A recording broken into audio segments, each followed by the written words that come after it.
Varachha police સ્ટેશનમાં નોંધાયેલા મારામારીના ગુનામાં નાસ્તા ફરતા આરોપીને ઝડપી પાડતી સુરત શહેર એસઓજી પોલીસ કમિશનર અનુપમસિંહ ગેહલોતનાઓએ સુરત શહેર વિસ્તારમાં નોંધાયેલ ગુનાઓમાં નાસ્તા ફરતા આરોપીઓને પકડી પાડવા અંગે આપેલ સૂચના મુજબ સંયુક્ત પોલીસ કમિશનર ક્રાઇમ નાયબ police commissioner Rajdeepsinh Nakum SOG ના માર્ગદર્શન હેઠળ એસઓજીના પોલીસ ઇન્સ્પેક્ટરની સૂચના મુજબ એસઓજી દ્વારા કામગીરી કરવામાં આવી છે। એસઓજીની ટીમના માણસો શહેર વિસ્તારમાં પેટ્રોલિંગમાં હતા તે દરમિયાન ASI Anilbhai Vinjibhai, assistant head constable Damjibhai Dhanjibhai નાઓને મળેલ બાતમીને આધારે કેનાલ રોડ સરોલી જંકશન 4 રસ્તા પાસે આવેલ વશરાજ ટી સ્ટોલ પાસેથી આરોપી જયરાજસિંહ ઉર્ફે જોરુભા દાનુભા ઝાલા ઉંમર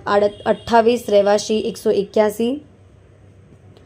આશાનગર સોસાયટી દીપમાલા પાસે પુણાગામ સુરત મૂળ રહેવાસી વડલી તાલુકો જાફરાબાદ જિલ્લો અમરેલીવાળાને ઝડપી પાડેલ છે। મજકૂર આરોપીની પૂછપરછ કરતા હકીકત જણાઈ આવી છે કે આજથી આશરે 1 માસ અગાઉ પોતે અને જશુભાઈ રાવતભાઈ ગોહિલ તથા પૃથ્વીસિંહ નાઓની સાથે જગદીશનગર મહાદેવ મંદિર પાસે આવેલ પિયુષ પાનના ગલ્લાની પાસે ઊભા હોય તે વખતે એક ગાડી અમારી સાથે અડી જતા અમારી વચ્ચે બોલાચાલી થઈ અને છૂટા હાથની મારામારી થતાં તેને માથાના ભાગે મારી દીધેલ હતું। આ મારામારી થતાં લોકો ભેગા થવા લાગતા ત્રણેય ભાગી ગયા હતા અને સદર બાબતે પોલીસે ગુનો દાખલ કરી શોધતી હોવાથી પોતે નાસ્તો ફરતો હોવાની હકીકત જણાવી છે।